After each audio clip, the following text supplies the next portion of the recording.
Kitana Montana was 21 years old, and her life was a cage of other people's expectations. She lived in a meticulously kept, soulless townhouse in a gated community in Scottsdale, Arizona. A place where the grass was always an implausible shade of green and the silence was broken only by the whisper of sprinklers and the distant hum of luxury cars. Her annual income was exactly $0, a fact her father, a granite-jawed real estate mogul named Robert, reminded her of whenever her artistic whims threatened to disrupt his vision for her future. She was his princess, his asset, his final project, the perfect, polished wife for some future business partner. Her trust fund, a tantalizing $5 million, was dangled just out of reach, contingent on her making a suitable match and abandoning what he called her childish fascination with performance. Kitana was a paradox of fire and ice. She possessed a wild, untamable beauty, a mane of raven black hair, eyes the color of dark amber that could flash with fierce intelligence or smolder with hidden passion, and a curvaceous, powerful body that seemed built for drama and movement. But this vibrant spirit was trapped in a world of beige walls, beige furniture, and beige conversations about stock portfolios and country club memberships. Her life was a series of pre-approved activities, equestrian lessons to cultivate poise, piano recitals to demonstrate refinement, and chaperone dates with the sons of her father's associates to secure the dynasty. She was a racehorse being trained for a life at the pasture, and every instinct in her body screamed for the track. Later that night, locked in her opulent bathroom, she stared at her reflection. The girl in the mirror was beautiful, but she was a stranger, a mannequin. With a sudden, violent surge of revulsion, she grabbed a pair of sewing scissors and, with a few frantic chops, sheared off a long, dark lock of her hair. It fell to the marble floor like a dead thing. She stared at the jagged, uneven strand, her heart hammering not with horror, but with liberation.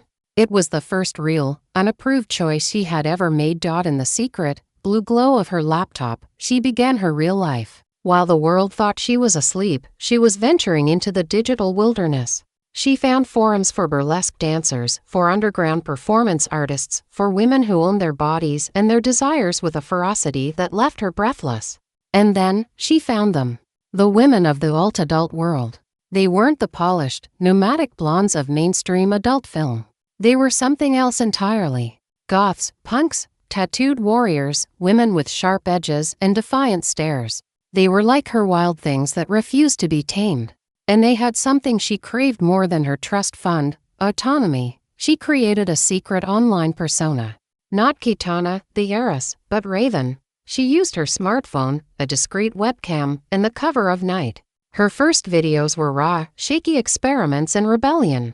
She didn't show her face, focusing instead on her body, on the tattoos she secretly dreamed of getting, on the raw, unfiltered energy she kept locked inside. The response was electric. The old channels of the internet went wild for Raven. They loved her mystery, her primal energy, her obvious breeding combined with feral passion. The tips started to roll in.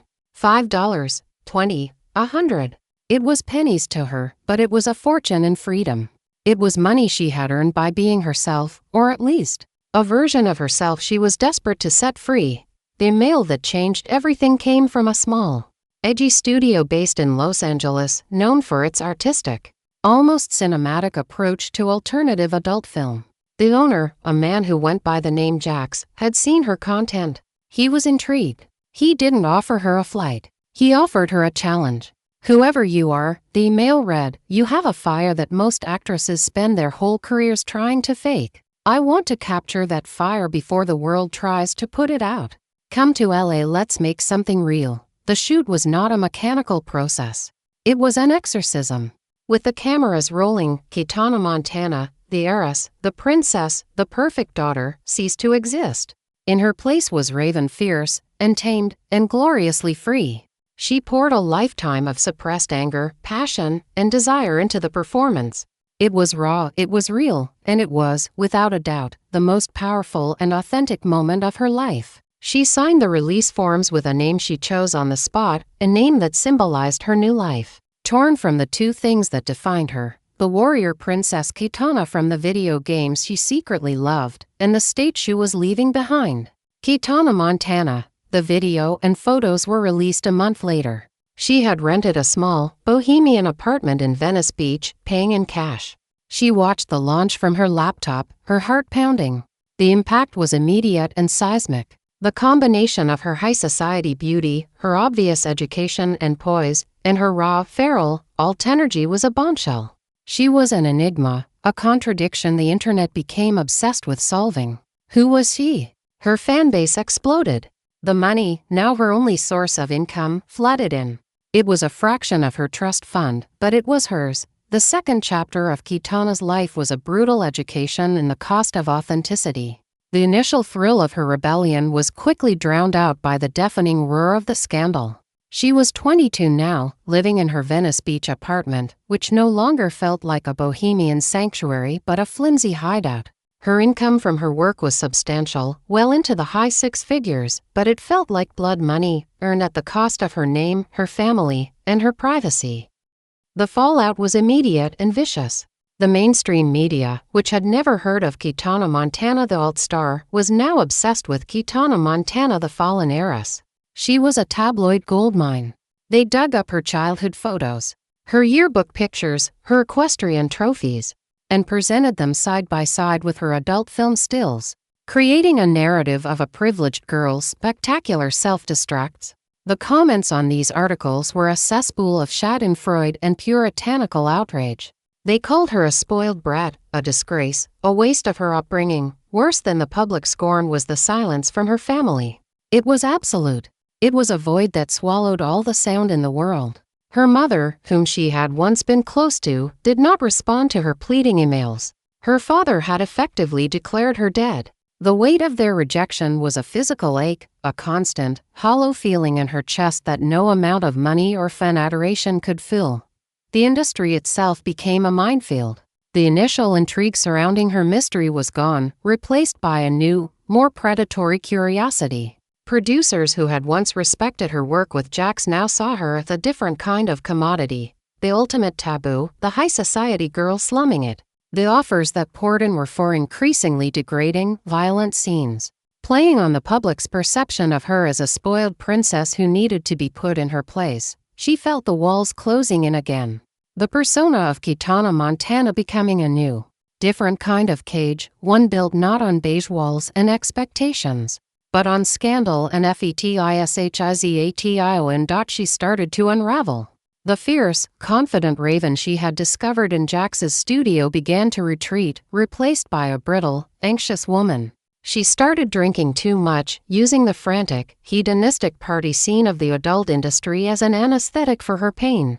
She surrounded herself with a new crowd of hangers-on who were only interested in her notoriety and her money. The work became a means to fund her escape from herself. She showed up to sets hungover and disconnected, going through the motions with a hollow-eyed stare that directors found compellingly damaged. She was becoming the caricature the tabloids had painted of her. She then did the one thing no one expected. She leaned into her past, but on her own terms. She gave a single, exclusive interview to a major cultural magazine. She didn't apologize. She didn't play the victim. She sat, poised and powerful in a sharp black blazer, her dark hair now styled into a sophisticated, sharp cut, and explained her journey with the fierce intelligence her father had always dismissed. "I wasn't running from anything," she said, her amber eyes steady. "I was running towards myself. The world saw a heiress having a meltdown. I was an artist having an awakening. My name is Kitana Montana. I am a businesswoman. I am a filmmaker. And yes, I am a performer. Every part of my journey, the privilege, the rebellion, the scandal has led me to this moment of absolute, unshakable ownership." The interviewee defined her. The narrative shifted overnight. She was no longer a cautionary tale. She was an icon of self-determination. Montana Productions became a roaring success, praised for its quality and its ethics. She expanded into directing, her films winning critical acclaim within the industry for their storytelling and visual beauty. The story ends 2 years later. Kitana is 24. She is standing on the balcony of her new home, a stunning, architect-designed house in the Hollywood Hills that she bought with her own money. Her annual income is now in the millions, entirely self-made.